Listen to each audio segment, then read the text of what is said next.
Најпрво ќе ми дозволите да им го честитам на сите православни христијани Христовото раѓање, Божик. Исто така ја користам оваа прилика да го честитам и вчерашниот голем христијански празник, тоа е Бадник. Да им посакам здравје и среќа, љубов, хармонија во нивните семејства. Останатото заедно ќе го направиме со народот на Македонија. Исто така ќе ми дозволите и на останатите граѓани кои што не се од христијанска православна вероисповест да им посакам здравје, берекет, среќа и хармонија и во нивните домови, бидејќи ќе ни треба, затоа што сите заедно сме појаки и затоа што само сите заедно можеме да ги победиме предизвиците во 2022 година. И благодарам. Ако имате други прашања, кои стојам на располагање, проверете. Политички премиерот на Бугарија во 18 јануари, чинам дека тоа е датумот кој ќе дојдем официјална посета на Скопје. Што очекувате од разговорите кои што ќе ги одржи тука со представниците на државниот врв? Дали вие ќе имате средба со него? Па немам никаква потврда ниту информација дека тоа е датумот, како што вие велите дека ќе биде датумот. Очекувам дека било какво решение кое што ќе одлучува за идентитетот на македонскиот народ нема да биде во немилост на нелегитимен премиер и на авантурист преговарач како Бучковски. Очекувам да се слушне гласот на македонскиот народ, на најголемата политичка партија во Македонија, тоа е ВМРО-ДПМН, политичката партија која што има најголема пратеничка група во парламентот, од определени гимнастики познати на јавноста е за жал во опозиција, со најголем број градоначалници и најголем број советници, политичка партија која што го декласираше владиниот најголем коалиционен партнер, тоа е СДСМ на претходните локални избори, а како што стојат веријата на еврото обистање, ќе го декласира и на евентуалните предвремени парламентарни избори.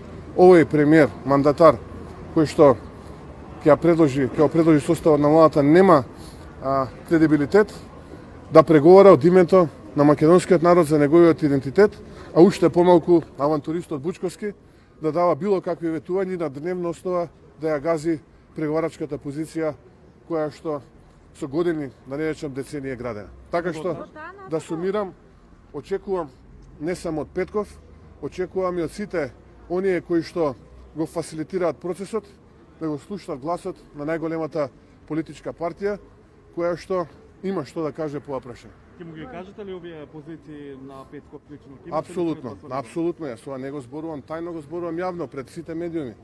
Јас тоа што го кажувам тука, ќе го кажам и таму. Јас не сум политичар кој што едно збори во јавноста, друго збори позади камерите. ВМРО-ДПМН е политичка партија со најголем број пратеници и го има легитимитетот гласно да зборува, посебно кога станува збор за македонскиот национален идентитет. Гледаме дека од соседна Бугарија на дневна основа се негира македонскиот национален идентитет, дури и тоа се случува во очи на најголемите православни христијански празници. Во тој контекст, кој е вашиот коментар за изјавата на Слави Трифунов да се стимне бугарскиот визен режим од Соединетите американски држави за деблокада на македонските евренти врати? Па во неколку денови имаме различни изјави од комедијантот Трифунов.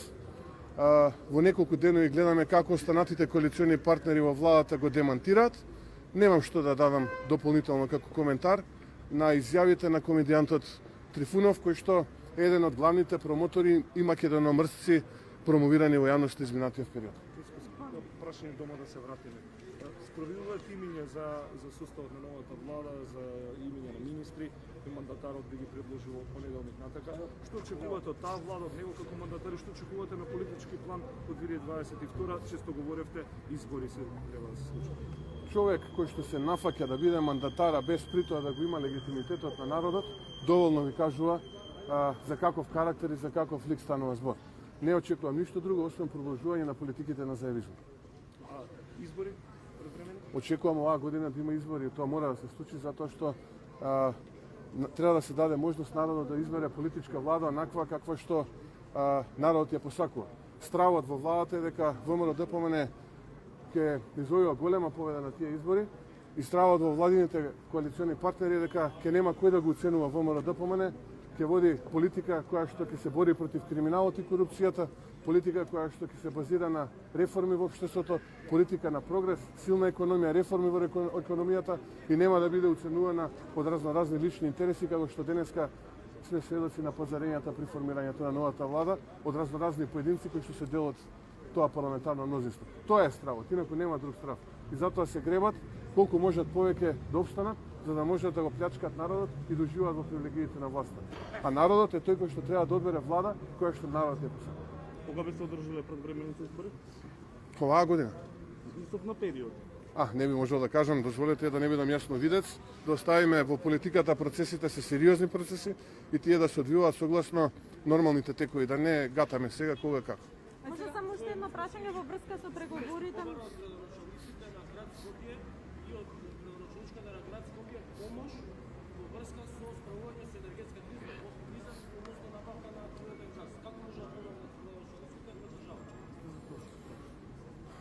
Шокантно е ова што го слушам од не знам оваа влада во оставка ли е, во што ли е, дали таа е регулатор кој што треба да биде независно тело под името на регулаторот зборува. Наистина сум шокиран од непознавањето на материјата, а од друга страна од лицемерието, бидејќи ги оставија општините во катастрофална ситуација. И економска, но и човечка. Кога станува збор човечка, мотивот и работната дисциплина во сите општини во градот, каде што имаме сега градоначалници на ВМРО ДПМН е на многу ниско ниво.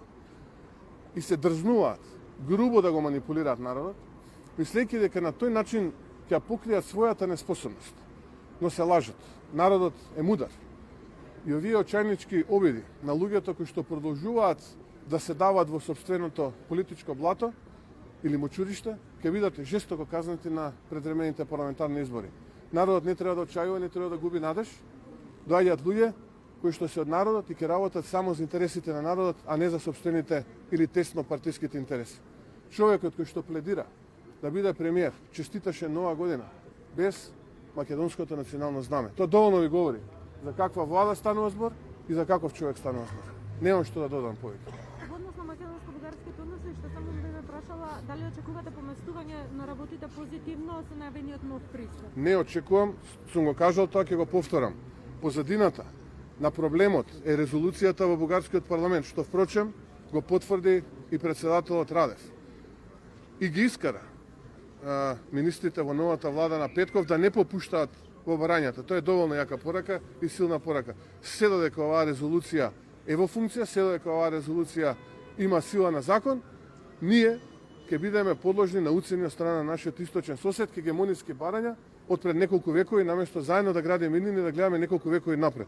Жалам што тоа се случува во современа Европа во 21. век и барам од нашите европски партнери жестоко да реагираат и робусна дипломатска акција од нашиот источен сосед и конечно да му дозволат на народот на Македонија да ги почне долго очекуваните преговори за подоправно членство во Европската унија. И паричката вчера кај кого падна? Кај повозрастниот син Јован. Ви благодарам. Благодариме. Секси празник.